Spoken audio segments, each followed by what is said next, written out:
أعوذ بالله من الشيطان الرجيم بسم الله الرحمن الرحيم الحمد لله والصلاة والسلام على رسول الله وعلى آله وصحبه ومن والاه أما بعد bizning darsimiz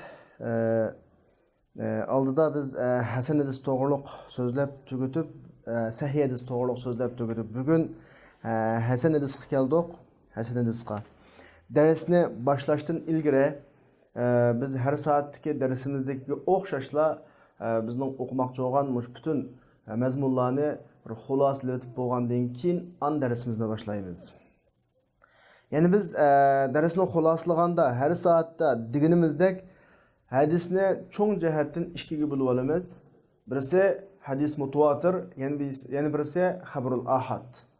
Hadis mutawatir deganimiz ko'p sonliq raviylar rivoyat qilgan. Odatda u ko'p sonliq raviylarning bu hadisni yolg'ondan to'qib rivoyat qilishga kelishilishi mumkin emas bo'lgan. Mandaq tutgan vaqtda hadisninki yolg'onlik yoki to'qilmilish ehtimoli 0% ga tushgan mandaq hadisni biz xabari mutawatir deymiz. Mutawatirni lafziy, ma'naviy deb ikkiga bo'lgan bo'ldik. Undan keyin xabar ahad kelib, xabar ahadni raviylarining soni e'tibori bilan mashhur, aziz, g'arib deb uchga bo'lgan bo'ldik. Ya'ni tabaqatlarının her tabaqatidagi, sanad tabaqatining her tabaqasidagi raviylarning soni 3-3dan ko'p bo'lgan hadisni mashhur dedik. Eng oz son 2dan tushib ketmagan hadislarni aziz dedik. Sanad tabaqatining qaysi bir tabaqatida olsun bir raviy topilib qolgan hadisni g'arib dedik. Ammo mayli hadisninki mashhur bo'lishi yoki aziz bo'lishi yoki g'arib bo'lishi hadisning sahih, zaifligini, maqbul, mardudligini belgilamaydi. Faqat tarjih qilgan vaqtida tarjih qilish qilam qana qiladi, ishlaydi. Ya'ni demakchi o'g'limiz mashhur, aziz, g'arib deganlik hadisning sahih, zaif deganlik emas, buni bilan bu munosabatsiz. Undan keyin biz hadisni qoil e'tibori bilan hadisi qudsi, hadisi marfu, hadisi mavquf, maqtu deb 4 qismi bo'ldik. Hadisi qudsi deganimiz Alloh subhanahu va taolo degan Payg'ambar alayhisolatu vasallam Allohdan bu hadisni bizga rivoyat qilgan hadislarni hadisi qudsi deymiz. Marfu deganimiz bevosita Rasulullohga nisbat berilgan, mayli Rasulullohning degan so'z bo'lsin yoki qilgan ish harakati bo'lsin yoki taqrirotlar bo'lsin, bularni hadis marfu deb qo'yamiz. Hadisi mavquf deganimiz, ya'ni sahobalarga to'xtagan, sahobalarning ig'izidan sahobalarning so'zi sifatida chiqqan bunda hadislar asar deb qo'yamiz, mavquf deb ataladi. Tabiinlarda to'xtagan va undan keyin to'xtagan asarlar maqtu deb qo'yamiz. Undan keyin biz hadislarni ojizlik, kuchlilik nuqtasidan ikkiga bo'lgan to'q. Birisi maqbul hadislar, yana birisi mardud hadislar deb. Maqbul hadislar sahih, hasan deb ikkiga bo'lingan. Sahih deganimiz o'zida 5 shartni hozirlagan hadisni biz sahih degan to'q. Birisi isnodi muttasil bo'lgan hadis. İkincisi raviylari adil bo'lgan, ya'ni raviylarininki adolati aniq topilgan hadislar. Uchinchisi raviylarininki zabtisi to'liq bo'lgan hadislar. To'rtinchisi shuzuz bo'lmagan, beshinchisi illat bo'lmagan hadislar sahih hadis deb atalgan. Ondan keyin hasan hadis deganimiz yuqoridagi sahihda topilish shart qilingan 5 dani shartdan ham to'liq topilgan, illaki zabt, yani zaptisi to'liq bo'lish degan shartda zaptisi sal yengilib qolganlarni hasan hadis deb ikkiga ayirgan. Undan keyin mushu 5 shart o'zida hosil bo'lgan yoki sirtqi ma'lum kuchlantirgich yo'llar bilan hosil bo'lganlikka qarab turib sahih ikkiga bo'lindi, sahih li zatihi yoki sahih li g'ayrihi deb. Hasan ikkiga bo'lindi, hasan li zatihi, hasan li g'ayrihi deb. Ondan keyin biz hadisni sahih, hasan deb bilib ayirib bo'lgandan keyin mush sahih va hasan bo'lgan hadismi amal qilg'ili bo'lish yoki amal qilg'ili bo'lmaslik nuqtasini ikkiga bo'lindi, ma'mulun bi, g'ayri ma'mulun bi deb. Ma'mulun bi, g'ayri ma'mulun bi deb ikkiga bo'lgan ma ikki tarmoqdan muhkamul hadis, muxtaliful hadis, nasikh hadis, mansukh hadis deb 4 tarmoq chiqadi. Undan keyin hadisning ikkinchi cho'ng tarmoqi, ya'ni mardud hadislarga qarasak, hadisning mardud bo'lishining sababi ya onun isnadidagi bir uzuklik sababi, buni arabchada saqtum minal isnad deb qo'yamiz. Yoki bo'lmasa raviyadagi ma'lum bir kamchilik, ayib, nuqson tufaylidan hadis rad qilinadi. Yani ta'nun fir raviy deb qo'yamiz. Saqtum minal isnad ikki xil bo'ladi. Saqti zohir, saqti xafiy deb. Saqti zohirdan 4 dona mardud hadis chiqadi. Muallaq, muallaq, mursal, mu'zal, munqati deb. Saqti xafiydan 4 dona ma'ruf hadis chiqadi. Birisi mudallas, mursal xafi, mu'an'an, mu'an'an deb. Ondan keyin ta'nun fi ravi desak, ta'an ikki xil bo'ladi. Birisi ta'nun fi adolatir ruvat, ya'ni ravilarninki adolatidagi ayib. Yana birisi ta'nun fi zabtur ruvat, ravilarninki astush qobiliyatidagi masala. Adolatidagi ta'ni deganimiz ravininki kizbisi yoki kizbi bilan ayblanishi yoki fasqligi yoki bid'atchiligi yoki uning ahvolini bizga majlub qilish qatorliq besh o'rinda topiladi. Ondan keyin zabtsidagi masala ta'ni uningki su'ul hifz bo'lganligi, kasratul avham bo'lganligi, g'aflat bo'lganligi qatorliq su'ul hifz, kasratul avham, g'aflat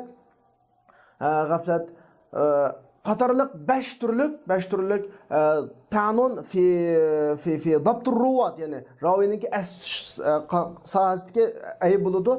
Mayli ta'nun fi adalatur ruvat olsun, mayli ta'nun fi dabtur ruvat olsun, ma ikkisidan matruk, mavdu, munkar, al-mazid fi muttasil al-asanid, al-maqlub, al-mudraj qatorliq 10 turlik zaif hadis chiqdi.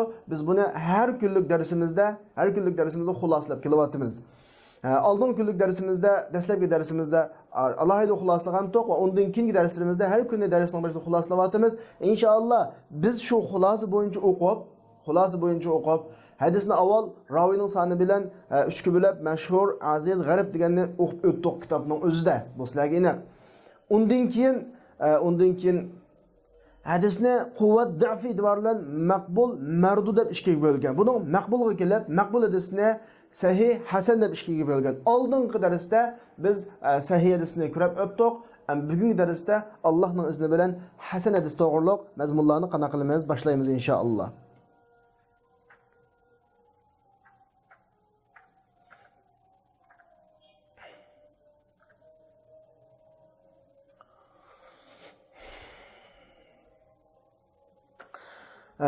Hasan hadis degan nima? Biz bayatini darsni xulosalagan vaqtimizda hasan hadis bilan sahih hadisning o'rtasidagi farqni bir nuqtada farqlantirgan to'q. Ya'ni hasan hadis deganimiz xuddi sahih hadisga o'xshashla birinchi shart isnodi muttasil bo'lgan, ikkinchi shart ravilari odil bo'lgan, uchinchi shart ravilarining zabtisi to'liq bo'lgan, to'rtinchi shart ravilarining zabtisi hadisni saqlashi to'liq bo'lgan, beshinchi shart to'liq bo'lgan. Üçüncü şart. Andakin şuzuzluk olmagan 4. şart, 5. şart illet olmagan deb sahih hadisni turishib o'tgan emasmi? Dal shu 5 shartning hammasi hasan hadisda keladi. Illaki zabtisi tam bo'lish kerak, to'liq bo'lish kerak degan o'rinda zabtisi sal yengilib qolganligi uchun hadis sahihlik darajasidan hasanlik darajasiga tushadi. Qani Abdur nima deydi qarab boqaylik. Hasan hadisning ta'rifatiga qarasak, hasan degan gap husndan chiqarilgan sifati mushabbah bo'lib, jamol, ya'ni go'zal degan ma'noda. Istiloh jihatda ulamolarningki hasan hadisning ta'rifatidagi gap so'zlari qanaqaliqlar muxtilif bo'lag'liq. Nimishqa desa, buningki sahih bilan zaifning o'tirdi kelganligiga qarab, bu birinchi sabab. Ikkinchi sabab, bularning biri hasan ikki qism bilinadi emas, li zatihi li g'ayrihi deb. Ba'zi ikki qismni birini ta'rif qilganligiga qarab, ikki nuqtadan ulamolar hasan deganning ta'rifatida sal muxtilif bo'lib qolag'liq. Undan boshqa yana bir askartib qo'ydigan bir gap, hasan hadis degan gap Imom Tirmiziyning davriga kelgan vaqtda muqimlashgan atalg'u. Uning oldidagi ulamolar, masalan, Imom Ahmad deyli va boshqa muhaddislar deyli, ularning ig'izidagi hasan degan atalg'u, yoki shularning kitoblaridagi hasan degan atalg'u, agar shular qo'llanganlar atalg'u bo'lib qolsa, biz hozir tushunayotgan hasandan sal farqlanadi. Ya'ni shu zaifninki eng yengil zaif hadislarni ular zaif deyishdan bir xil karih ko'rib, yomon ko'rib, qisilib, hasan deb qo'ygan ahvollarmi ancha-muncha yo'q emas. Shunlashqa hasan degan atalg'uni hadis babida ko'rgan vaqtida agar istiloh muqarrarlashgandan keyin, muqimlashgandan keyin ki atalg'u bo'lib qolsa, biz tushungan hasan shu. Agar istiloh istiqror qilib muqimlashdan ilgirki cho'ng imomlarning ig'izini chiqib hasan bo'lib qolgan bo'lsa, shularning shu hasan deyishdagi muddaosiga qarab baqish kerak. Sa'azkuru ba'da tilka ta'rifat. Shu ta'rifatlarning ba'zisini men so'zlab o'taman. Andan keyin shu boshqasi qaraganda muvofiqroq deb qarag'anlarimni tanlayman deb kelib 3 ta'rifatni so'zladi. Birinchisi Xattobiyning ta'rifati. Qarab boqaylik. Hasan hadis deganimiz ma'urifa makhrajuhu. Uning makhraji aniq bilingan. Vashtahara rijaluhu, ravilari mashhur bo'lgan. Va ko'pincha hadisninki ayılmış manbasi shuning asosida bo'lgan. Ko'pincha ulamolar uni qabul qiladigan, umum fuqarolar ishlatadigan hadis deb ta'rif qildi. Endi balkim bu ta'rifatni İmam Xattobiyninki o'zining boshqa izohatlaridan yoki o'zining shu vaqtdagi davridagi kishilar yoki İmam Xattobiyning shu vaqtdagi tushuntirishlardan tushungil bo'lishi mumkin, ammo bizning hadislarni hasan sahih deb ayirishda bak hadidan ziyoda aniq bizga tushunish berilmaydi bu ta'rifat. İkinchisi İmam Tirmiziyga qaraylik. Kullu hadisin yurwa. Kullu hadisin nima yurwa. Rivoyat qilingan har qanday bir hadisda bo'lib, la yakunu fi isnadihi ma yuttahama bil kazib. Uning isnadida kazib bilan ittihom qilib ayblanadigan odam bo'lmaydigan va hadis shaz bo'lmaydigan va shuningga o'xshagan yo'llarning boshqasini ham rivoyat qilinadigan hadis bizning nazarimizda qanday hadis? Sahih hadis deydi. Bizning nazarimizda qanday hadis? Sahih hadis deydi. Lekin ma ta'rifat muamda Hasan hadisninki umumiy holatini belgilaydigan ta'rifat emas. Ya'ni hisobda bu Hasan hadisninki ikkinchi qismininki ta'rifati. Ya'ni Hasan ikkiga bo'lindi dedik, biz chiqmada oldimizga chiqadi. Hasan li zatihi, Hasan li g'ayrihi deb Imom Tirmiziyning ta'rifati diqqat qilsanglar, yurwa min g'ayri wajhin nahwi zalik degani, shu rivoyat qilingan yo'ldan boshqa yo'llar bilan rivoyat qilingan degani Del Hasan li g'ayrihining ta'rifati bu. Hasan li zatihining ta'rifatida u hadisning ikkinchi bir yo'ldan rivoyat qilinishi shart emas. Unda olganda bu ta'rifatni biz o'quvchi bo'lib sifatimiz bilan Hasanning ta'rifatida sifatida kallamizni o'rnashtiradigan ta'rifat emas. Uchinchi ta'rifat Ibn Hajarning ta'rifati. Ibn Hajar rahimahulloh davatida xabarul ahadki, ya'ni Hasan hadis deganimiz shundan bir xabar ahadki adil odamning naqli bilan bo'lgan. Unda raviyning adil bo'lishi birinchi shart chiqdi, ya. Tamil zabti, zabtisi to'liq bo'lgan, ikkinchi shart chiqdi. Muttasil sanad, isnodi muttasil bo'lgan, uchinchi shart chiqdi. G'ayri muallal, illatsiz degani, ya'ni illat yo'q demakchi, to'rtinchi shart chiqdi. Wala shaz degani, shaz mu'amas degani, shuz bo'lmasligi beshinchi shart chiqdi. Mana bu sahih li zatihi deb ma sahihni tunishtiryapti avval. Aslida buni Hasanning ta'rifati deb o'ylab qolmanglar. Ma'u sahihning ta'rifati biz o'rgangan shunami? Deb bo'lib, gapning oxiriga kelganda fa in khaffa dabtu. Oyada tammud dabtu deganmi? Tammud dabtu degan. Ya'ni dabtisi to'liq deganmi? Endi agar fa in khaffa dabtu, dabtisi shundan ham yengil bo'lib qolsa, Hasan li zatihi. Unda olganda Hasan li zatihi bilan sahih li zatihining ta'rifati o'xshash illaki dabtida. Dabtisi to'liq bo'lsa sahih li zati, zabtisi shundan ham yengil bo'lib qolsa Hasan nimo li zatihi bo'ladi. Dedim men deydim Abdur. Xuddi Ibn Hajarning nazridagi Hasan hadis sahih hadisning o'zi raviysining zabtisi shundan ham yengil bo'lib qolgan vaqtki, ya'ni qalla zabtu degan gap zabtisi shundan ham azob qolgan vaqt. Ana o'ganda biz kalimizni to'g'ri bo'laylik. Sahih hadis bilan Hasan hadisning farqi faqat zabtisining nalikida yengilligida bas. Fakat zabtisining qolgan jihatda sahih hadis, hasan hadis tamamen o'xshash. Mana bu deydi va huwa khayru ma urriba bihi al-Hasan. Ma Ibn Hajarning ta'rifati Hasan ta'rif qilingan eng yaxshi ta'rifat. Ammo Xattobiyning ta'rifatida fa alayhi intiqadat kathira degan nurg'un tanqid va amaliyotda bayat masalaga chiroyli tarjima qilib berdim. Iniqroq degan vaqtda men mushu ta'rifatga qarab Hasan hadisninki boshlanishi va oxirlanishini ham o'qim deyolmadim. Masalan, zodi Hasan hadis degan qanday hadis ma ta'rifatga qarab belgiligi bo'lmaydi, mujmal raqamda.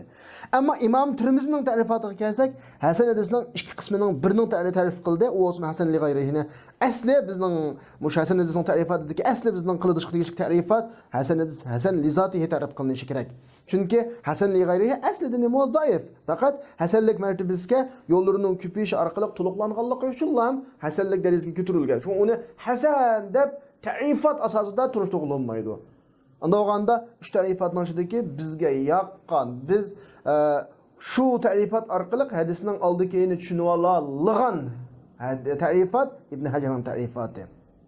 Unda olganda eng oxirida Abdur xulosalab Hasan hadisninki muxtar ta'rifati qaysi desa, Hasan hadis Ibn Hajar tunuşturgan, ta'rif qilgan ta'rifatga binoan tuvandagidek ta'rif qilinishi mumkin.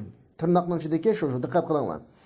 Huwa hasan hadis degani emas, ma'ni yezib olishga bo'ladi, aqlda saqlashga bo'ladi. Mattasala sanaduhu shunda bir hadisga isnodi muttasil bo'lgan birinchi shart.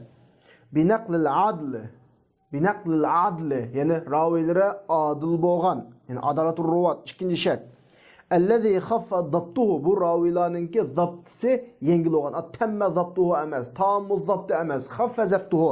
Üçüncü şart sahih bilan farq qilgan shart shu. An mislihi ila muntaha, mushtaq ravi, üzgü o'xshash ravidan isnodning 5idan oxirigacha rivoyat qilgan hadis. Depilib min g'ayri shuzuz. 4-chi shart, ya'ni shuzuzlik olmagan va la illat olmagan hadis qanday hadis bo'ladi? Hasan hadis bo'ladi deb mundaq ta'rifat qildi. Endi hasan hadisning hukmi chu desa, albatta hujjat qilishda sahih hadisga o'xshash, garchi quvvat jihat uning tuyandishi, lekin normal amal qilinadi, amal qilish vojib. Illaki bir mazmunda hasan hadis bilan sahih hadis ikkisi zid gap qilib, ta'aruz kelib jamlash, muvofiqlashtirish mumkin bo'lmagan vaqtida, undan keyin tarjih qilinishda sahih hadisni tarjih qilsak bo'ladi. Shunlashqa hasan hadisni butun fuqarolar hujjat qilgan, amal qilgan ve muhaddis usulillarning ko'pinchisi bu hasan hadisni hujjat qilamiz degan fikr ustida. Illaki mutashaddidit, ya'ni qattiq ching yo'l tutib olganlar, az bir qism kishilar buni hujjat qilmaymiz deydiganlarmi bor, lekin asosli ko'pchilik ulamolar hujjat qilamiz degan fikrda.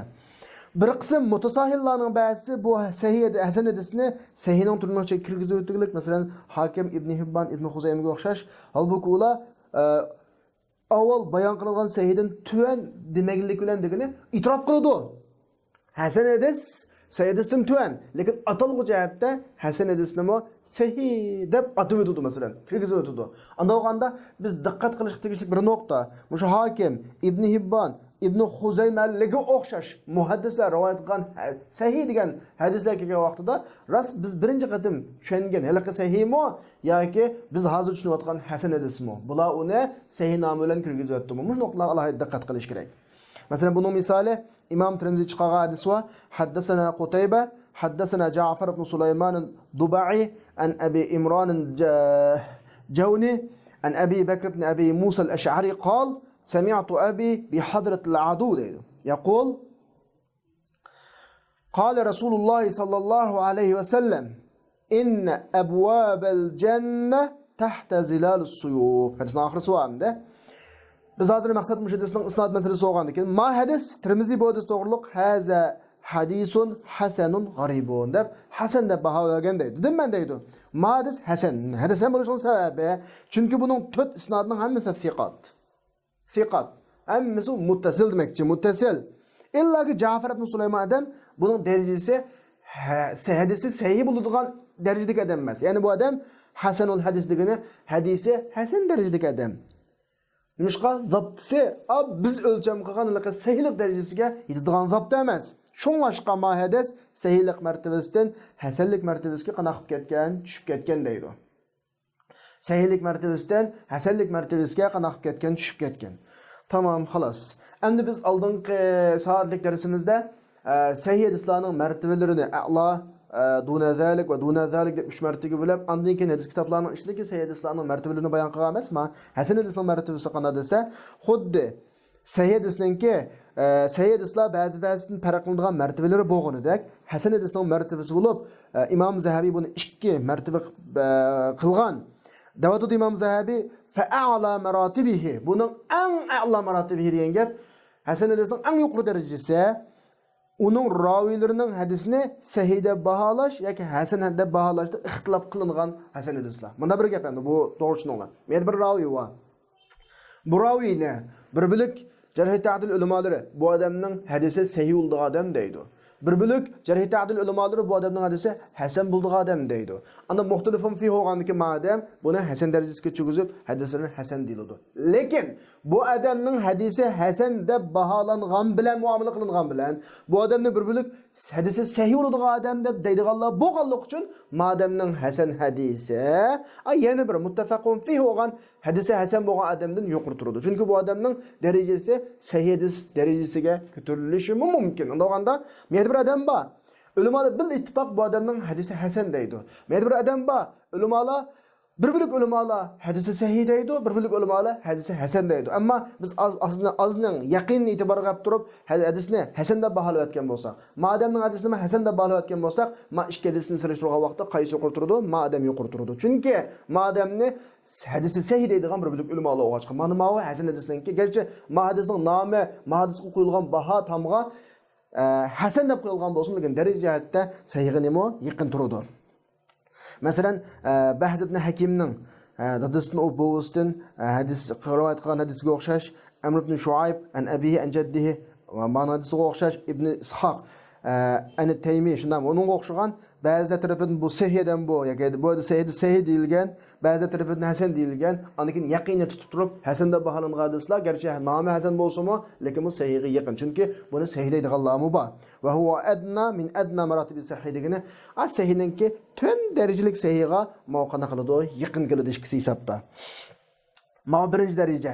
Ikkinchisi undan keyingisi, ya'ni uning raviylarining hadisi ne sahih deb baholash, hasan deb baholash bilan zaif deb baholash. Ma eng adna holatini. Ma qayd desak bir raviy bor. Bir bilik ulamalar bunun hadisini hasan hadis deb baholag'liq. Yana bir bilik ulamalar bunun hadisini zaif hadis deb baholag'liq. Endi buning da qarab baqib yo'llarini sal kuchli deb ko'rib, hasan hadisning qatori tiqib kelib, bunga hasan deb baho qo'ygan bo'lsaqmi, lekin bu hadisni zaif deydiganlar e'tibor bilan ma hadis hasan hadisning eng tön darajasiga tushadi. Mesela Haris ibn Abdullah, Asim ibn Damra, Hajjaj ibn Artat va shularning o'xshashlarningki hadisiga o'xshash. Xolos. Ondan keyin biz mana bir gapni anglaymiz, kitoblarni, hadis kitoblarini aqtasak, hadisun sahihul isnad yoki hasanul isnad deb bevosita mutlaq sahih hadis, hasan hadis demasdan isnad sahih, isnad hasan degan gapni anglaymiz. Bu nima degan gap desa, muhaddislarningki hada hadisun sahihul isnad degan so'zi hada hadisun sahih degan gapdan tuvan turadi. Nimishqa? Yine shuningdek hada hadisun hasanul isnad degan so'zi hada hadisun hasan degan gapdan tuvan turadi. Mutlaq sahih, mutlaq hasan degan gap yuqori. Isnad sahih, isnad hasan degan gap ma qarqamoqda sal tuvanroq turadi. Nimishqa? Chunki hada hadisun sahihul isnad degan gap, hada hadisun hasanul isnad degan gap isnadi sahih hasan bo'lib, matnisi sahih hasan bo'lmaslik ehtimoli bor. Chunki shuzuzlik illat. Chunki illatlar shuzuzlik matn depilgan ish. Isnadda masala yo'q. Isnadi muttasil. Raviylarning hammasi zabti to'liq, raviylarning hammasi adil. Tamam, isnad masala yo'q. Isnad hasan yoki isnad sahih. Ammo matnda taqib qolsa, manda hadislarga ko'pincha vaqtda nima baho qo'ydi desanglar, hada hadisun sahihul isnad deb baho qo'ydi. Manda bo'lganda ehtimol matnisi zaif bo'lib qolishi mumkin. Shunga mutlaq sahih deyishning sharti hada hadisun sahihun deyishning sharti, hada hadisun hasanun deyishning sharti biz yuqorida bayon qilib o'tgandek 5 xil shartning to'liq tepilsa digil bo'ldi. Ammo sahihul isnad deb isnadni qayd qilib qo'yganligi, hasanul isnad deb isnadni qayd qilib qo'yganligi isnadda masala yo'q, lekin matnda ancha-muncha masala bo'lish ehtimolligi nimada yuz beradi. Shunga ma ishkimda gap uchrab qolgan vaqtda qaysi kuchliroq bo'ladi? Mutlaq hada hadisun sahihun, hada hadisun hasanun degan gap mutlaq yuqoriladi. Hada hadisun sahihul isnad, hasanul isnad degan gap anidan to'roq turadi. Xuddi muhaddis hada hadisun sahihun degan vaqtida bizga mushu hadisda 5 shartning hadis sahihlikninki 5 shartining to'liqlanganligi kepillik ko'rib, to'liq 5 shart bor degandek bir xil hukm chiqadi. Ammo hada hadisun sahihul isnad desa, bizga sahihlikning shartlarining 3 shartning to'liqlanganligi kepillik bergandek. U bo'lsa-mu isnadning muttasil bo'lishi, raviylarning adil bo'lishi, zabt bo'lishi. Ammo shuzuzlikning bo'lmasligi, nafili illatlikning bo'lmaslik masalasiga kelsak, isnad deb qo'ygandikin muhaddis bunga kepillik bermagandek. Chunki u aniqlanmagan bo'ladi. Li'annahu lam yatathabbat minhuma degani shuzuzlikning yo'qligini, illatning yo'qligini aniqlanmagan. Shunga ma'noga bergan vaqtida sahihul isnad yoki hasanul isnad deb qo'ygan matnisni xuddi men tekshirmadim, matnisni aniqlayolmadim degandeklar. Lekin Hafiz Mu'tamad ala qawlihi degan gap gapiga boshqa taynadigan. Bunda musahada mo'tabar bo'lgan da Hafizdan birisi hada hadisun sahihul isnad deb lan bo'ldi qipti. Illatni tilga ilinmabdi bo'lsa, endi zohirda buni muomala qilishda matnisini sahih deb qaraymiz, chunki asli illatning bo'lmasligi, shuzning bo'lmasligi. Madam bu yerda shu Hafiz tarafidan buningga izohat berilmagan Hafiz başkalar tarafından mötemet bo'lgan hafiz, mush sahadagi marja o'g'an odam, rumuz o'g'an odam bo'lg'ach, bu odamninki bu hadisning isnodi sahih degan gapimi matnisini qo'shib sahih deganlik bo'ladi deb tava qilib muomala qilamiz. Endi Tirmizininki va Tirmizining boshqa muhaddislarning ba'zi hadislarga birdigan mandaq bir bahosi bor. Hada hadisun hasanun sahihun deb hasan bahosini biridi, sahih bahosini biridi. Hasan bahosini biridi, sahih bahosini biridi. Buni degan gap desa, ma iboratning zohirisi mushkul tushunish qiyin gap. Chunki hasan degan boshqa, sahih degan boshqa. Sahih bo'ldi, hasan emas. Hasan bo'ldi, sahih emas. Bu ziddama gap ikkisi. Chunki hasan sahihlikning darajasini sal kam turadigan hadis. Onda qanday bu ikkisining o'ttirini, ikkisining martabasining farqi bor turib juqliqli bo'lsin. Chunki hasan bo'lsa sahih bo'lmaydi, sahih bo'lsa hasan bo'lmaydi. Bu qanday gap? Bu sal mushkula desa, ba'zi ulamolar Tirmizining mushu iboratdan bo'lgan maqsadni bir qancha xil javoblar bilan tushuntirib javob bergan bo'ldi. Mush eng ulamoning degan gaplarizdagi eng yaxshi gap Hafiz ibn Hajar degan gap, buning Imom Suyuti rozi bo'lgan, buning xulosasi mana yakunlasak bo'ladi yakuni. Ya'ni hadisninki 2 dan ortiq isnod bo'lib qolsa, 2 dan ortiq isnod bo'lib qolsa, bir isnod hasan, bir isnod nima sahih. Unda olganda hada hadisun hasanun sahih degani hadisning 2 isnodi va bir isnod itiboru bilan sahih, yana bir isnod itiboru bilan hasan deganlik bo'ladi. Ya'ni bu hadis bir isnod itiboru bilan hasan, yana bir isnod itiboru bilan sahih degan bo'ladi. Bu bir xil tushuntirish. Ikkinchi xil tushuntirish. Bu hadisning bir isnodi bor. Ammo ashta hasanun sahihun deb baho berildi. Desa bu vaqtdagi ma'no ma isnod muhaddislardan bir biliklarning qashida hasan hisoblanadi, yana bir biliklarning qashida sahih hisoblanadi. Demak, ulamolar hadisning hasan sahihligida ixtiloflashib qiliqliq degan ikki hukmni ifodalaydi. Ikki xil tushunsak bo'ladi. Xuddi ashu hasanun sahihun degan gapni deguchi musha hadisga berilgan hukmdagi ulamolar o'rtasidagi ixtilofni ishorat qilib, hadisda ikki xil hukm bor. Davatqandaklam. Yoki uning qashida ikkisining biridan hukm qilish tarjima bo'lgandek. Endi hasan sahih desa, hasan deymi, sahih deymi? Dalil yo'q. Hasanning sharti mutushuda bir tarafdan, sahih bo'lish ehtimoli bor yana bir tarafdan tarjih qilingan bo'lsa, mening nazarimda mush ikki xil ko'z qarash bor degandek bir xil hukmni ifodalash uchun qo'yib qo'ygan ma'no bo'lishi mumkin. Demak, ulamoning mushunga bergan bahosindagi eng muvofiq bizga tushunishlikka mush Hafiz Hajardanki bergan yuqoridagi nimasi izohati. Ondan keyin biz yana shu hadis sohasida bunday bir ahvolni uchirtimiz. Hamma bilamiz, Mishkatul Masabih, biz Mishkashib deb qo'yimizga, vatanda eng ko'p o'qiladigan, bizmi uni o'qigan, boshqalarni ham o'qiyotgan ulamolarimiz, masalan, burungi ulamolarimiz va hozirgi ulamolarimiz ahkam hadis babida keng qo'llanadigan bir kitobning birisi. Ammo Mishkashibning avtori Mishkashibda, ya'ni Mishkatul Masabihda o'zgacha bir istiloh qo'llangan. Mushu istiloh masalasi mustalah bilimlar, ilmul hadis bilimlaridan xabar topmagan yoki bu kitobning istilohidan xabar topmagan kishilarga nisbatan, agarchi kitobning beshida deb qo'ygan bo'lsangiz, o istilohini ko'pinchimiz kitobning beshini bir muqaddimimiz o'qimaydigan bir aybimiz bor emasmi?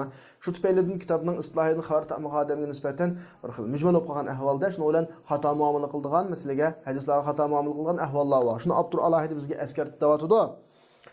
İmam Bag'aviy o'zining Masabih degan kitobida deydi. Kitobida o'ziga xos bir istiloh bilan kirdi deydi. O'ziga xos istiloh bilan degani, normal ulumul hadisga xos umumiy mustalah bilan emas, o'ziga xos istiloh bilan kirdi. U o'simi sahihayn yoki sahihaynning ikkisidan biridan akagan hadislarga sahih deb baho berdi. No'g'anda İmam Buxoriyninki sahih degani hadisni sahih deganlik emas, balki Muslim bilan Buxoriydan akaldim deganlik bo'ladi. Muslim bilan Buxoriydan akaldim deganlik bo'ladi. Andan to'sinan degan hadislarga hasan deb ishorat qiladi. No'g'anda İmam Bag'aviyninki hasan degani hadis hasan deganlik emas, balki 4 dona sunandan akaldim deganlik. Shunga İmam Bag'aviyninki Mishkatul Masabihdagi sahih yoki hasan degan gapiga oldin ketmaslik kerak. Tamam. Buxoriy Muslimdan akagani sahih hadis bo'laveradi, chunki u ikkisi sahih boshqasi yo'q. Ammo to'sinadan akaganlarga biroqlan hasan degan atalg'ini ishiltish eg'ir darajada biz xato to'g'ri tushunmaganimizda eg'ir darajadagi nima xatolik. Bu istiloh muhaddislarning qashidagi umum istiloh bilan faqat misla yastaqim degani to'g'ri kelmaydigan bir istiloh bu. Ikkisi udil kelmaydi, chunki bu xos bir istiloh. Mushu xos istilohni tushunmagan odamlar hasan deb to'g'ri deb hadislarni hasan deb muomala qilaversa, to'sinanda zaif hadislarmi bor va boshqa qonun darajasi eg'ir hadislarmi ham bor. Chunki 4 tane sunanda sahih hadislarmi bor, hasan hadislarmi bor, zaif hadislarmi bor, hatto bundan eg'ir munkar hadislarmi bor. Shu Ibn Salah Bu Nevevi bu meselege intayin zor ehmiyetlerini bir bizni eskertken. Onda olganda çokum Mesabih degan kitapni o'qiydigan o'quvchi çokum mushu kitapdagi Imom Bag'aviyning xos istilohidan bir ma'lumotli bo'lish kerak. Bo'libmi Imom Bag'aviyninki Sahih Hasan degan gapining qashida alohida diqqat qilish kerak. Hadiki Hasan Sahih degani hali shartga tushadigan Sahih degani emas. Faqat Muslim bilan Buxoriga ishorat qilgan. Tamam, uningda masala chiqmas. Ammo Hasan degan gapining masala chiqadi. Agar xos istilohini tushunmaganimizda. Xo'sh, unda Hasan hadis to'g'riliq ancha-muncha kallamizda bir qism tushunchalar paydo bo'ldi. Hasan hadis tepilish ehtimolli kitoblar Al-Kutub allati min mazinnatil Hasan degani Hasan hadis tepilish ehtimoli bo'lgan kitoblar. Qaysi desa ulamolar xolis Hasan hadisga xos kitoblarni ayrim mustaqil yozmagan, xuddi Sahih hadislarni mustaqil kitobda ayrim, masalan Sahih Buxoriyda maxsus Sahih hadis, Sahih Muslimda maxsus Sahih hadis, Sahih Ibn Xuzaymada maxsus Sahih hadis, Sahih İbn Hibban deb maxsus Sahih hadislarni to'plab ayrim kitob yozilgan, lekin Hasanul Buxoriy yoki Hasanul Pulan deb anda kitob yozilmagan mustaqil. Lekin bu yerda bir qism kitoblar bo'lib, mush kitoblarda Hasan hadisining tepilishi ko'p bo'ladi degan, ekstra vujud degani ko'p tepiladi. Shu kitoblarning dangliqlaridan qatoridan birisi Jami'at Tirmizi deb qo'yamiz. Endi yaqinda bu kitobninki Albani rahimahullohninki tahrij qilgan bo'lib hisobda Sahih Tirmizi deb chiqdi, chunki Sahih emasligining hammani chiqarib, Sahihni qoldirib Sahih Tirmiziga o'zgardi. Sunan Abi Davud, Sunan Daruqutni deganlar hammasi shu. Yani Jamiat Tirmizi, Sunan Tirmizi bilan mashhur, Sunan deb atab qo'yimizgo. Bu aslida Hasan hadisni tunishda asli kitob degani Hasan hadisni tunutqini, maydonga chiqqani, Hasan degan atalg'ini maydonga chiqqani, tunish to'g'ini Imom Tirmizi. Tirmizi dal mush kitobda shu Hasanni mashhur qilgani shu va uni ko'p tilg'ag'ini shu. Lekin Tirmizining nusullariga alohida diqqat qilish kerak. Ya'ni Tirmizining nusxalari Hasan Sahih degan ba'disal muxtalif farqlanadi. Shunga diqqat qilish kerak. Hadis o'quvchi cho'qim Tirmizininki muhaqqaq nusxalarini tanlashga ko'ngil bo'lishi va mu'tamad asliga udullashtirilgan bunda, aniq udullashtirilib, aniq tahqiq qilinib, muhazzab qilinib besilganlarga alohida tanlashi kerak. Ikkinchisi Sunan Abi Davud. Abu Davud o'zining risolasida, Makka ahliga yozgan risolasida bunda bir ahvol tilg'anadi. Ya'ni Abu Davud bu o'zining bu kitobida Sahihnimi, Sahihga o'xshaydigan va yaqin keladiganimi Hasan demoqchi. Va qattiq ojizlik va'dasini tilg'aganligini tilg'anadi. Ammo qattiq ojizlik va'dasini bayon qilib qo'yganlik hamda. Ammo hech narsa tilga olmagani bu solih hadis, ya'ni Sayyid deb qarasa bo'ldigan hadis. Shuningga binoan biz Abu Davudda bir hadisni ko'rib Abu Davudning o'zi muhaddisni ojiz deb bayon qilmagan bo'lsa yoki mu'tamad imomlardan birasi buni sahih deb baho bermagan bo'lsa, ma hadis Abu Davudning qashidagi hasan hadis bo'ladi deydi. Tamam. Uchinchisi Daruqutni, Sunan Daruqutni deymiz. Daruqutni mushu kitobining ko'pinchilarida, yoki sahih hadislarning ko'pinchisi mushu kitobda nasqib madis hasan hadislarning ko'pinchisiga madis hasan deb bayon qilib qo'yganlar, shu kitoblardan hasan hadis ko'proq uchraydi. Tamam. Endi biz yuqoridagi mazmunlarda sahihni bayon qilib o'tdik. Biz avval deb o'tganimizdek maqbul hadisni ikkiga bo'lib olgan sahih, hasan deb sahihning ta'rifatini tunishib o'tdik, hasanning ta'rifatini tunishib o'tdik. Undan keyin biz sahihning o'zini sahih li zatihi, hasan li zatihi, sahih li g'ayrihi, hasan li g'ayrihi deb ikkiga bo'lgan.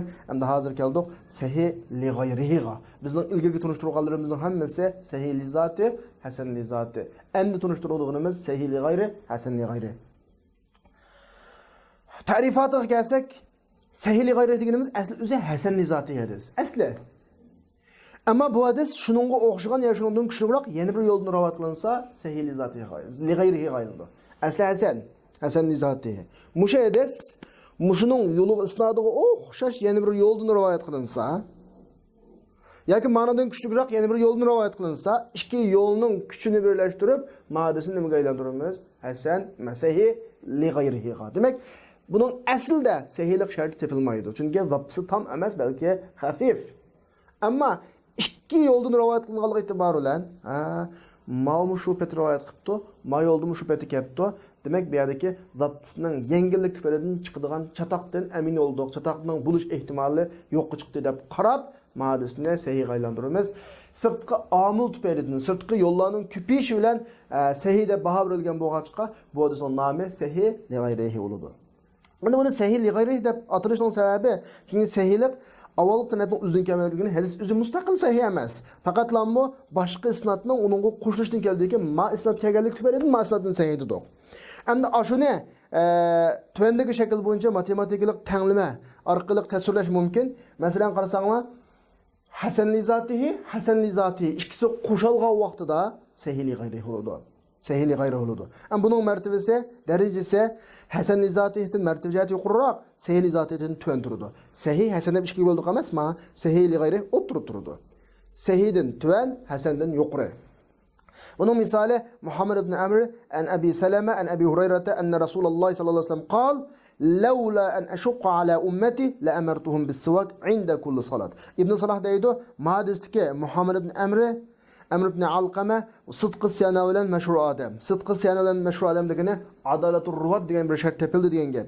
Lekin o adam min ahlil itqan emas degeni ma suul hifzi sel mundalik zaptisi hadislerin asış kabiliyeti sel tuvanroq. Hatta bazılar suul hifz tarafından acize baha vergenler var. Ama bazısı bu adamın rastçıl uluğluğu tüpeyledin bu adamını işenicilikte baha vergenler var. Demek ma tarafından bu hadisine var. Demek bu adamın zaptisi sel tüpeyledin tüpeyledin ma tarafından bu adamın hadisi Hasan buludu. Ama bunun muşu ahvalıga ma hadisininki yeni bir yoldan rivayet kılıngan buluşu. Ma'nın okşaş yeni bir yoldan rivayet kılınganlığı aşının olan biz enseydiğen suul hifzi tarafından boğan ahval yok kaldı. Degeni Әсті қабілет начар olğandıkın bir çataq çıxıb qilish ehtimali barmı du deydigan ehtimallıq mahadis yeni bir yoldan rivayet qılğandıkın ha tamam mayadan keldi ma'un boldu demek işkilisinin oxşaş bir yerdə əsti tutuş meselesi tüpeyledin kep çıxadigan xatalıq yüz vermepti o dep وَنْجَبَرَ بِهِ ذَلِكَ النَّقْصُ الْيَسِرِ Aş addi kemçillik ma yeni bir yoldan rivayet qılış arqılıq itildi, tügüdü. Şunu olan ma isnat sahih oldu, sahihlik derecesiga qo'shildi. Demek ma isnatning sahih bo'lishi isnatning o'zidan chiqqan alohidlik yoki o'zidan chiqqan masala emas, balki yana bir isnatning kelishi orqali buni sahih deb baho berdik. Manda hadisni sahih li g'ayrihi deymiz. Mavo bu bir. İkincisi hasan li g'ayrihi. Hasan li g'ayrihi.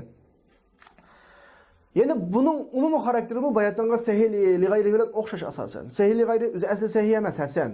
Lekin yolları küpeygellik tüpeyledin. Ha sahih olgan to'g'ri. Hasan mı asli hasan emas. Asli zaif. Yani zaifning qanday qismi desa eng yengil zaif. Yani suul hifz masalasidan chiqqan. Men dedim-ku oldingi xulosada. Agar ta'ni adolat bo'lib qolsa, buning hadisi hasan darajasiga ko'tarilmaydi. Ammo ta'nisi suul hifz bo'lib qolsa, mushu suul hifz tüpeyledin zaif bo'lib qolgan hadis, buning o'xshagan boshqa yo'llardan kelsa, biz ma odamning hadisini aslish qobiliyati nachar bo'lganlik tufayli zaif degan to'q. Lekin bu hadis bir qancha yo'ldan o'xshash shaklda kelibdi. Demak, bu yerda bu odamning aslish qobiliyati masal chiqmabdi mush hadisda. Tamam, shuni bilan bu hadisni sahih qatoriga, ya'ni hasan qatoriga tiqib o'tili deb hasanning orasiga, hasanning darajasiga ko'tarib o'tdik. Uni ma'u hasan li g'ayrihi bo'ladi. Boshqa yo'llar bilan hasan darajasiga ko'tarilgan hadis bo'ladi. Buning ta'rifatiga kelsak, hasan li g'ayrihi degan asli zaif hadis. Asli zaif hadis. Amma bu zaif hadisning turuqlari, isnat yo'llari ko'payib ketgan bo'lsa va u hadisning zaif bo'lishining sababi ravining fosiqlik, kizbillik emasligini ta'nun fil adala bo'lmagan bo'lsa, amma hadis hasan li g'ayrihi bo'ladi. Ammo shu ta'rifatdan shu yanadiki, hasan nima zaif, hasan darajasiga, hasan li g'ayrihi darajasiga ikki ishlan ko'tariladi. Birisi bu hadis yana bir yo'l yoki birdan ortiq yo'ldan rivoyat qilinsa, ya'ni yana bir yo'l ma yo'lga darajatda o'xshash yoki kuchliroq bo'lsa, bu bir. Yana birisi hadisning zaif bo'lishining sababi raviysining hifzining nachar bo'lganligi bo'lsa, ya isnat uzilish bo'lib qolsa yoki rijaldagi jaholat bo'lib qolsa, ma sababdan zaif bo'lib qolgan. Ikki ish bo'lib qolgan bo'lsa, undan keyin hasan li g'ayri darajasi ko'tarildi bo'ldi. Ammo u odamning kizbi, ittiham bil kizb yoki bid'at yoki pisqlik mana chiqqan vaqtda adolatli masala chiqib bu odamningki. Taqvolikli masala chiqib zaif bo'lib qolgan hadisni ming qilib hasanlik darajasi ko'tarilib olmaydi. Faqat suul hifzi tarafdan to'liqlash imkoniyati va tarafdan zaif bo'lib qolgan. Yeni bir yo'llardan kelish orqali buning aslish qobiliyatining nacharlik tufaylidan yuz berish ehtimoli bo'lgan xatolik yo'qolsa, hadis hasanlik darajasiga qanday qilib ko'tarildi. Ikki yo'ldan, ikki ish bilan hasanlik darajasiga ko'tarilsa bo'ladi. Endi buni hasan li g'ayrihi deb atashning sababiga kelsak, hadisni o'sha hasan li g'ayrihi deb ashuni bilan atashning sababi hasan Bunun senetinin birinci senetinin üzdün kelmedi. Belki başka senetinin bununla koşuluştun kelgen boğaç, yani sıdkı amul tüpelidin kelgen boğaç, şuna bu hadis Hasan li gayrihi oludu. Endi mesela Zeyf hadisinin Hasan li gayrihi hadisinin derecesi kötürülüş ahvalini tüvendeki uslub boyunca matematiklik tanlimi boyunca tasvirleşki buludu. Mesela Zeyf koşulsa nemege tang oludu? Hasan li gayrihi tang oludu. Ama bunun mertebesi tarifatının uzun akçan silen bilip olduğuna 4 tane hadisinin türünü dereceleştirirsek birincisi sahih li zatihi turudu. İkincisi sahih li gayrihi turudu. Üçüncüsü hasan li zatihi turudu. En ahırkısı da hasan li gayrihi. Hasan li gayrihi degan Zeyb'den yuqri, Hasan'dan tüven. Zeyb'den yuqri, Hasan'dan nima tüven. Yani hasan li gayrihi, hasan li zatihi'den mertebeceti törrak turudu. Şununğa asasen eğer hasan li zatihi bilen hasan li gayrihi zid kep qalgan vaqtida hasan li zatihi muqaddam qilinudu. Dal bu hadislarni bunda derecege arashning sebebi eğer bir mezmunda, bir hükümde hadisler özara bir zid kep qalgan vaqtida biz hadislarni tercih qilish uchun mush hadislarning derecesini ishlatamiz. Bunun hükmü elbet hüccet kılıngan maqbul hadisinin qatoridan misali Tirmizi rivayet qilib hasan deb baholagan Shu'abning yo'lidan an Abi Asim ibn Ubaydullah, an Abdullah ibn Amr ibn Rabi'a, an abihi an imra'atan min bani Fazara tezawwajat ala na'layn.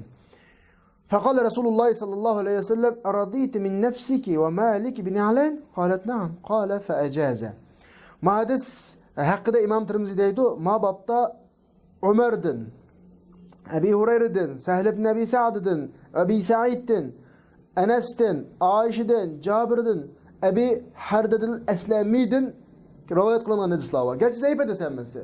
Bolsu mu? Lekin köp yolladın kegellik üçün. Köp yolladın kegellik üçün. Hadis eserlik derecesi kötüelgen. Daha tutuğu Asim hifzisi načar olganlık için zayıf. Ama İmam Tirmizi hadisini sahide bah, Hasan da bahalı şey kadar. Hasan edigini Hasan da bahalede. Nişka hadis manadın başka yoldan mı kanak kallık için, kegellik için, başka yollarla küçülünüp zayıflık derecesine götürülgen, hasanlık derecesiga götürülgen.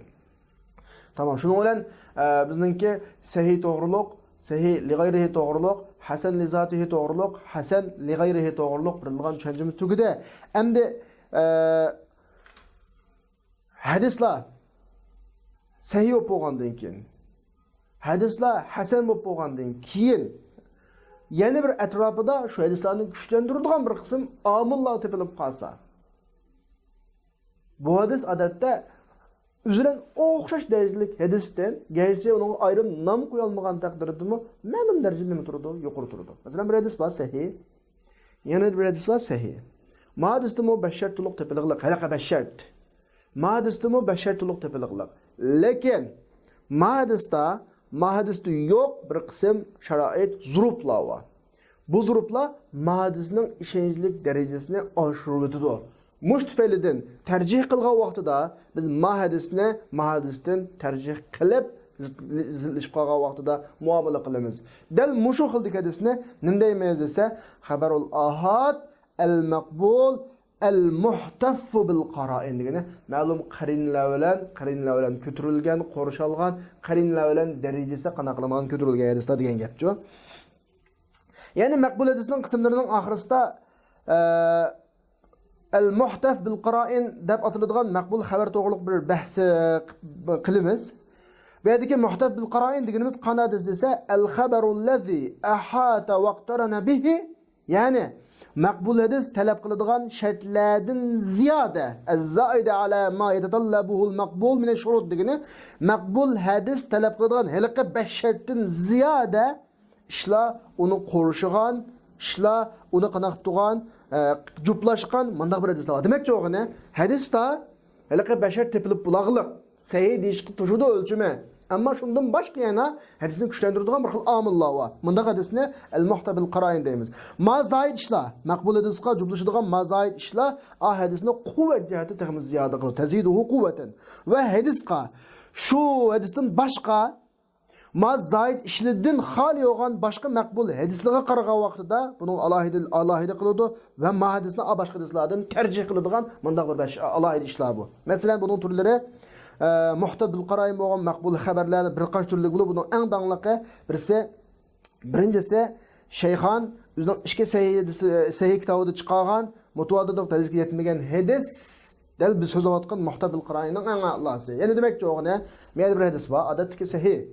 Meyde bir hadis var, muttefakun aleyh. Anda oğanda ma'nın muttefakun aleyh boğallıqı. Gerçi ma muttefakun aleyh hadiste ma 5 tane şart tepiliqliq. Ma hadiste ma 5 tane şart tepiliqliq. Lekin ma'nın muttefakun aleyh boğallıqı, ma'nın muttefakun aleyh boğallıqıdın ziyade turdu. Şu noktadan muamele qilgan vaqtda ma hadisqa kuchlik nazarlan muamele qilamiz. Bu bir. Yani birincisi ma'u. Yani bunu bir qancha qarinlar o'ziga qo'rishib olgan bo'lib, shu qarinlardan birisi ma ikki imomninki mujtahidiki ulug'luqi. Ulug'luqi.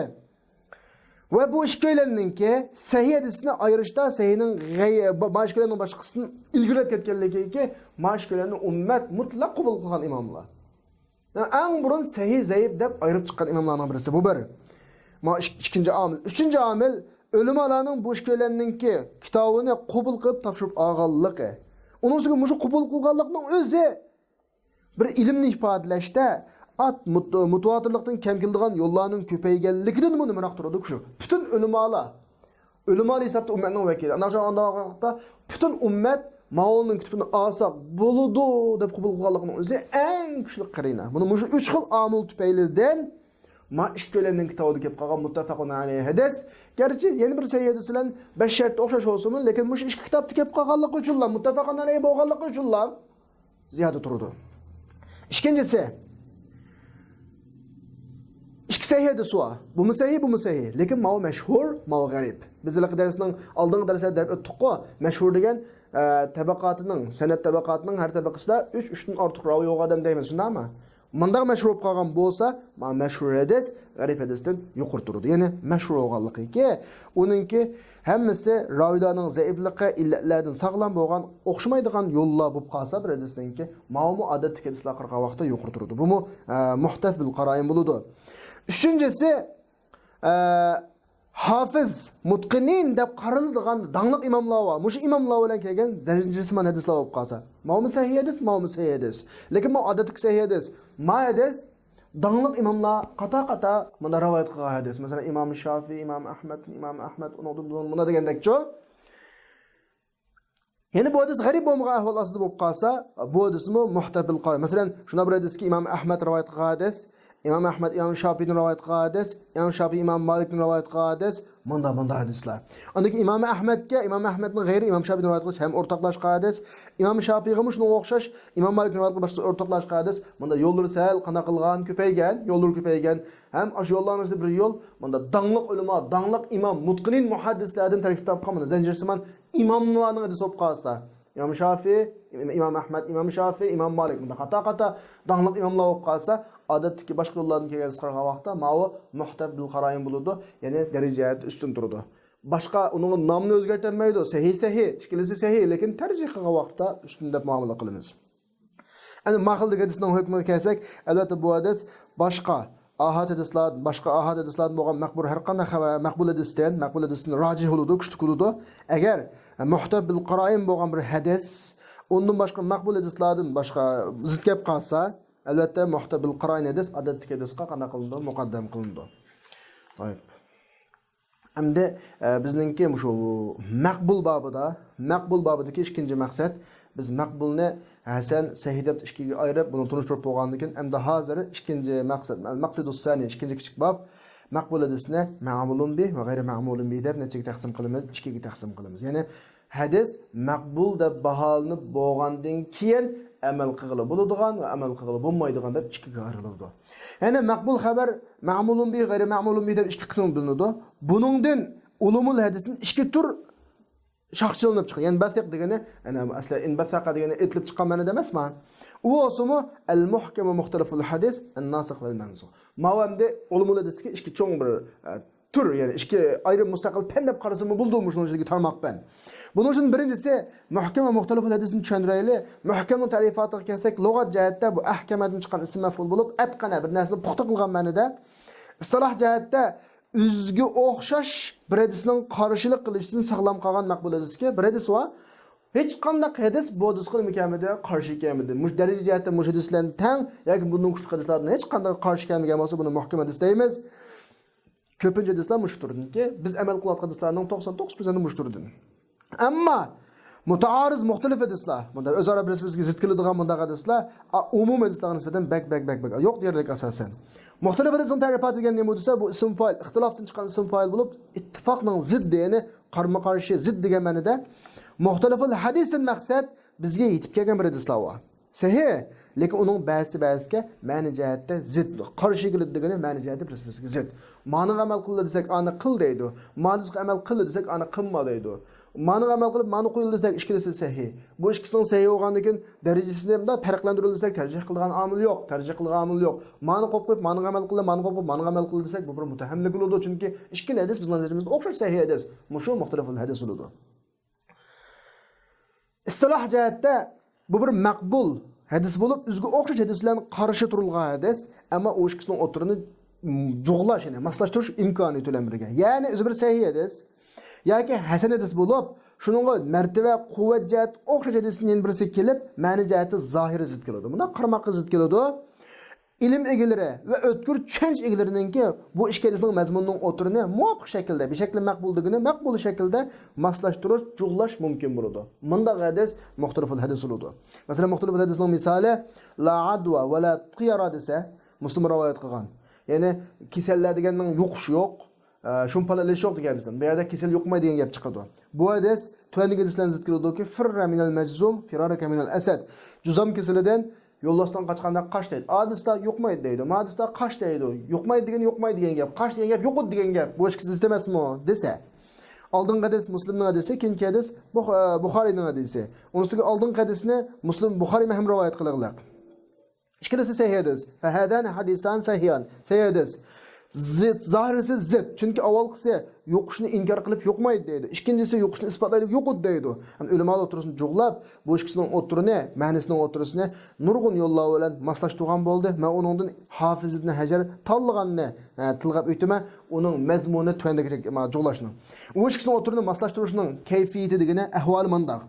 Ya'ni mashkadisning o'tirini maslashtirish, jug'lashning kayfiyati bunda deyilsa bo'ladi. Yo'qish inkor qilinadi, sabit emaski, zodi kasal yo'qmaydi adamga. Demak, jo'g'ini Mehmetning ichidagi kasal yo'tkilib Samatga o'tmaydi. Mehmetning ichidagi kasal yo'tkilib Samatning ichiga o'tmaydi. Payg'ambar alayhisolamniki la yu'di shay'un shay'an degan hadisga e'tiborlanki, bir kasalni hech narsa yo'qtirolmaydi. Undan boshqa Rasulullahninki Rasulullohga qarshi turgan, shu vaqtda qarshi turgan odamga bergan bir javobi Rasulullahninki, ya'ni saq tuglarning orasida toz tugib, arlishib, andan keyin boshqa tuglar toz bo'lib qolgan ahvol bor. Sahobalar shunday dalil qilgan. Ya Rasululloh, bizning saq tuglarimiz bor, qo'tu tuguli bor. Ikkisi arlishib qolsa, boshqa saq tuglarimiz qo'tu bo'lib qoladi. Ma'ning qo'tusi aning yuqqan bo'lmamdi degan vaqtida Rasululloh bunga javob bergan bir javobi bor. Anda olsa, kinki saq tuglarning qo'tu bo'lib qolishiga sen kirgan qo'tu tugini sabab deb qarasang, qo'tu tugi qo'tuliq kimdan yuqqan deydi-chu. Yani Allah subhanahu wa ta'ala aş kesel ikkincisida xuddi birinchisi paydo qildi. Masalan, nima desanglar, bir kasallik bormish jamiyatda. Birinchisi yo'qdir kasal. Xuddi shunga o'xshash ikkinchisi ham yo'qdir. Qandaqdir birinchisiga kasal yo'tkilib, ikkinchisi keldiganlik emas. Rasululloh buni inkor qildi-da. Ammo juzamdan kechqi kelgan bo'lib qolsa, bu sadda zaroyatin. Ya'ni demak jo'g'ini shu majzumga, juzam kesal musibatlangan odamga aralashgan shaxsga shu kasaldan bir narsa özlüğüdün Allah'ın takdiri bilen bir narsaning hosil bo'lishi udulkib qolmaslik uchunki, men shu juzam kesal odamdan qashqa kirsam, shu vaqtning o'zi men bir juzam kesallab qolsam, andan men odamdan ko'rib, shuning kesili men o'tibdi deb munda o'ylab qilib, Allohning taqdiriga qarshi chiqish yoki Allohning taqdiriga rozi bo'lmaslikdek yoki odamni qattiq o'chkirish, bu odamga nisbatan bir adolat saqlashdek bir ahvol yuz bermasin deb ne yaratdi? U yoqda kesal bo'lib qolishi mumkin. Kisal olsam adamdan nertut bo'ldi degandek bir hukmchi. Ana shuni amaliyati bo'y, hadis inkor qilganlar yo'qishlar emas. Ana shu odam shuni o'ylab qoladi-ki, shu odam olish sababidan bo'ldimi kasal deb. Shuning bilan yo'qishning sahiyligini to'g'rilab e'tiqod qilib qoladi-da, gunohga tushib qoladi. Shuning boshqa payg'ambar alayhisolamdagi bu payg'ambarning bu hadisida u odam majzumdan nerturishga buyurilgan. Nimishqa desa, gunohga tushib qilishga sabab bo'ladigan mush e'tiqodga tushib qilishni qana qilishni saqlash uchun. Demak, sen xato o'ylab qolma, qazo qadariga xato qarab qolma deganlik uchun nertudi. Demak, yuqoridagi ishkadisning o'tirini manda maslashtirdi.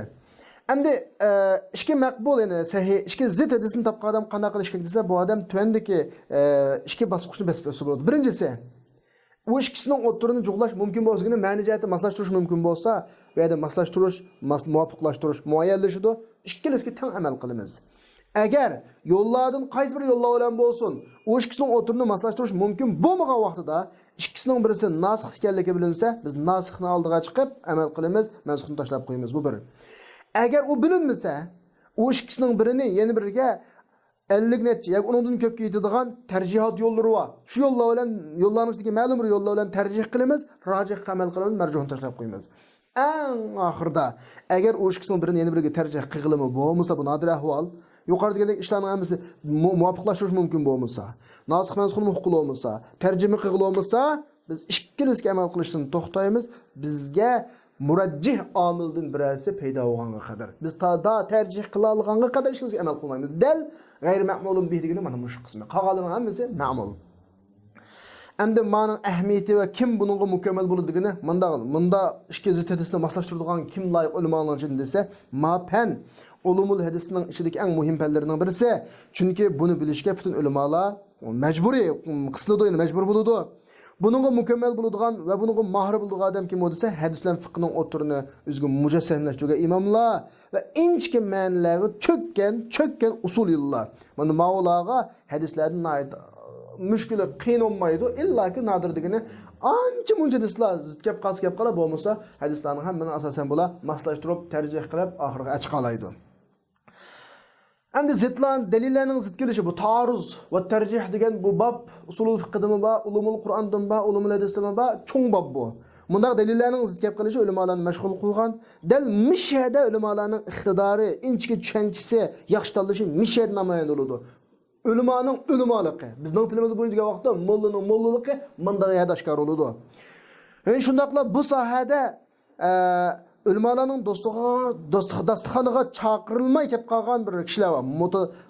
Mutataffilin degani dasturxonga chaqirilmay kelib qolgan kishilar degan gapda, ulamolarning dasturxonlariga chaqirilmasimi kelib qolgan bir qism kishilar, uning tik kishilarning ichidan uning tiki cho'kka odamning qadami teyilib ketgan degani, mana shu vaqtda o'zi ulamo emas, lekin ulamoning chopini kiyib yoki ulamo sifatlab yoki ulamoning qatoriga kirib olganlar ko'pincha xatolashadigan holat bu. Bu vaqtdagi danglik yozilgan asarlardan birisi İmam Şafii rahimahullohninki İxtiloful Hadis degan kitob. Dal İmam Şafii bu sohada tunji so'zlagan, tunji kitob yozgan shaxs.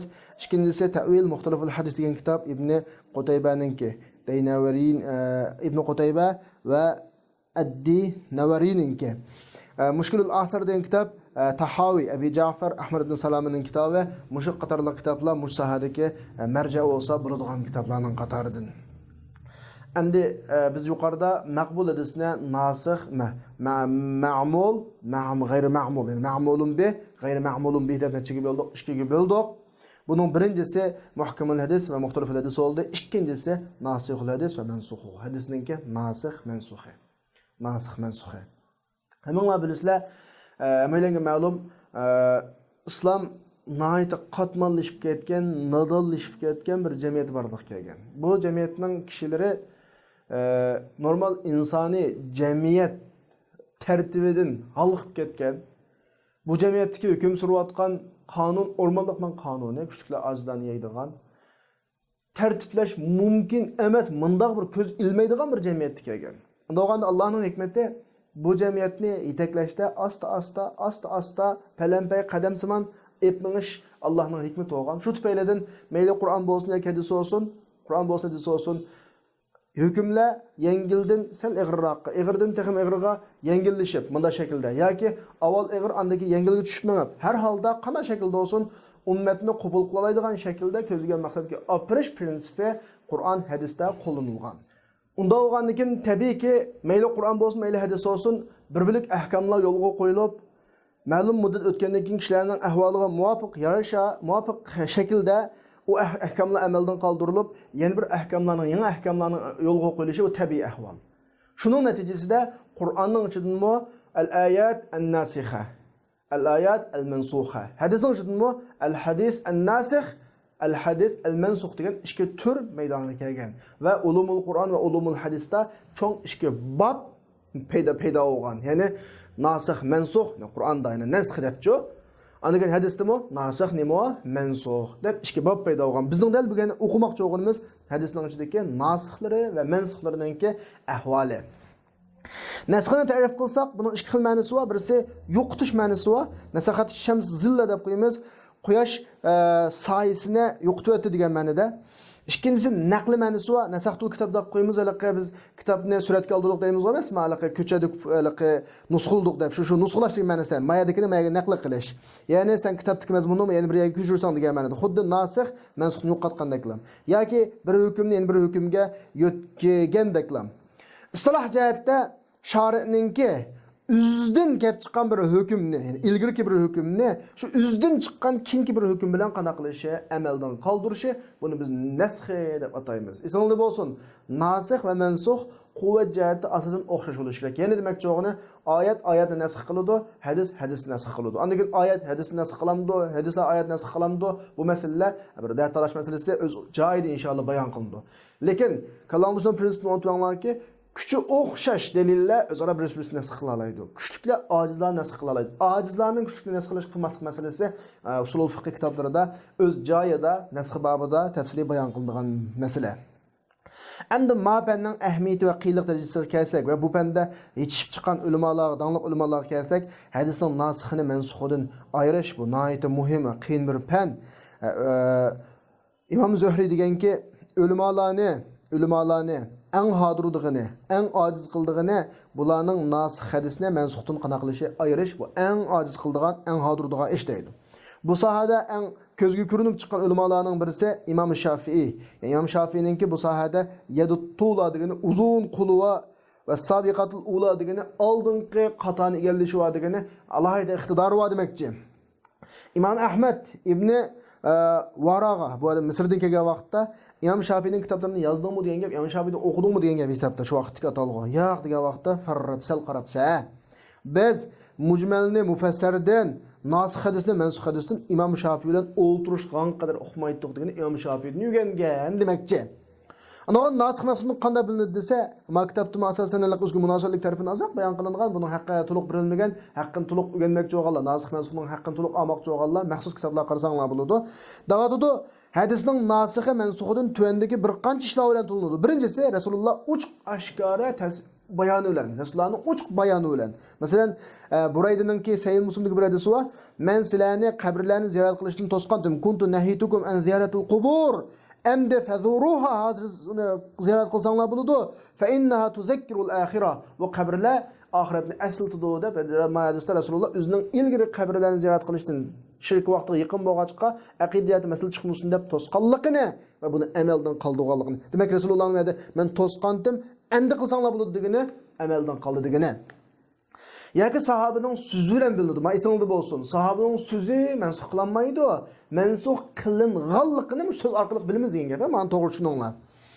Jabir ibn Abdullah radhiyallohu anhuning so'ziga o'xshashki, Rasulullah'dan kelgan ikki buruqning eng oxirgisi o'tgan narsani tahorat qilishni tashlash degani. Rasululloh burun tahorat qilishga buyurgan, keyin qanday qilindi? Tahorat amsaq bo'lgan bo'ldi. Demak, avval amaldan qoldi degan gap. Ya'ni Jabirning so'zi orqali biz uning amaldan qolganligini bildik. Ammo Jabirning so'zi amaldan qoldirilgan nasikh emas. Radhiyallohu anhu. Üçüncüsü tarixni bilishlar. Ikki hadis zid keldi. Birida qildi, birida qilmadi deb. Bir hadisning tarixi ilgari, birisining o'qib qolsa, ikkinchisi nasikh, ilgirisi mansukh bo'ladi. Mesela Shaddad ibn Avs'ның mərfu hadisida hacim mahjum, qan aldırığı ağan ve qan elinğə adam hər ikilisi ruzunu iptal qıldı, ruzu sunup ketdi degan gap. Amma bu hadis İbn Abbasның hadisində mənsukh qılındı ki, Peyğəmbər əleyhissalam qan aldırdı, ihramlıq turub vahtacama sayım turub yani. İhramlıq turub qan aldırdı, sayım turub qan aldırdı deydi. Bəzi yollarda gəldi Shaddadның hadisi Fəthi zamanı istidi. Abbasның hadisi olsa İbn Abbas olsa Resulullah'a Həccidül Vida'ata həmrə olğan. Həccidül Vida Fəthidin keyinki vaqt. Onda İbn Abbasның hadisi nasikh, aldığı Shaddadның hadisi nə buludu? Mənsukh oldu. Qan asa ruzu sınmaydı degan gap. Ondan keyin 4-cü icma'ның dalalati bilan nasikh mansuhdan bilinadi deydi. Icma'ның dalalati bilan degani qayta xato tushunib qolmang. Ijma' nasikh qilmaydi, ijma' mansukh qilmaydi. Ijma' faqat nasikh mansuhni bizga deb beradi bas. Masalan, man sharibal khamra fajliduhu. Aroq ichganni to'qmoqlanglar, qamchilanglar. 4-cü qidim ichivasi o'ltirtinglar deydi. Lekin Imom Navoiy deydi, ijma' uning mansukh ekanligiga nima dalolat qildi degani hech qanday musulmon ellərdə tarixdən tatib, haraqni 10 qitim isson, 10-cı qitim isson o'ltagan ahvol yo'q. Mana buning o'zi bu ahvolning amaldan qolganligining isboti. Faqat amma ijmo uni amaldan qoldiradigan dalil emas. Shunga deyotdi, ijmo la yansakh. O'zi amaldan qoldirmaydi, va la yunsakh o'zi mansukh bo'lmaydi, lekin nasikhni bizga ko'rsatib qo'ya oladi. Yadullu degan ifodalab beradi.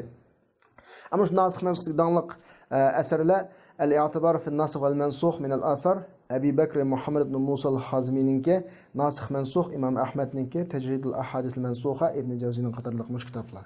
Shuning bilan bugungi al-matlabul awwal ya'ni al-hadis al-maqbul o'ziniki bir necha qismlar bilan qana qildi tugidi. Biz oldingi soatda sahih hadisni so'zlab to'xtagan, ma soatda onun ikinci tarmaqi Hasan hadisini so'zladik, sahih li g'ayrini so'zladik. Hasan li g'ayrihini so'zladik. Undan keyin Hasan li g'ayrini so'zlab bo'lgandan keyin al-ahadis yoki xabarul ahad al-muhtaf bil qara'inni so'zladik. Undan keyin hadisni ikkiga bo'lib olib ma'mulun bih, g'ayri ma'mulun bih deb ma'mulun bih, g'ayri ma'mulun bih degan mushu temaning o'zidan muhkamul hadis, muxtaliful hadisni so'zladik.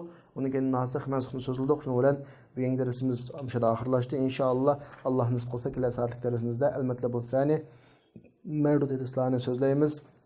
Va axiru da'wana alhamdulillahi